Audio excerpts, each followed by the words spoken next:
अस्सलाम वालेकुम नाजरीन, आप देख रहे हैं ज़ोया लाइफ हेल्थ केयर। नाजरीन, आज इस वीडियो में मैं आपको कबूलियत दुआ का वजीफ़ा बताऊंगी। जी हाँ नाजरीन, ये वजीफ़ा बहुत ही ज़्यादा कारसाज है, बहुत ही ज़्यादा मुफीद है।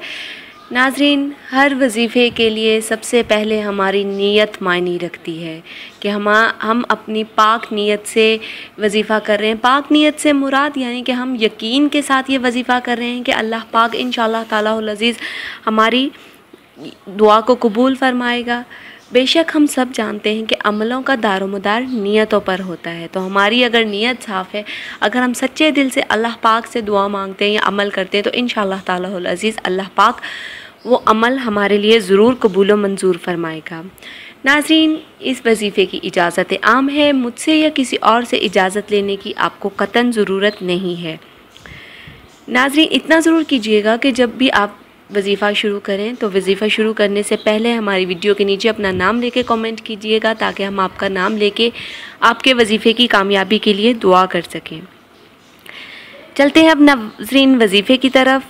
जो कि ये चाहे कि उसकी दुआ अल्लाह ताला की बारगाह में कबूलियत की सन्नत हासिल करे और जो भी जायज़ दुआ अल्लाह पाक से मांगे तो वो रद्द ना हो, तो उसे चाहिए कि वो बाद नमाज मगरिब उसी जगह बैठे और अव्वल व आखिर 7 मरतबा दुरूद इब्राहिम पढ़े और दरमियान में 40 मरतबा बिस्मिल्लाहिर्रहमानिर्रहीम पूरी पढ़े और इसके बाद अल्लाह पाक से अपने मकसद के लिए गिड़गिड़ा के दुआ मांगे। नाजरीन, ये वजीफ़ा आपने 40 यौम तक बिला नागा करना है।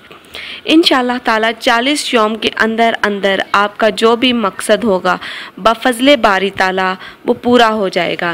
नाजरीन, एक चीज़ याद रखिएगा कि मकसद पूरा होने के बाद भी आपने ये वजीफ़ा करते रहना है।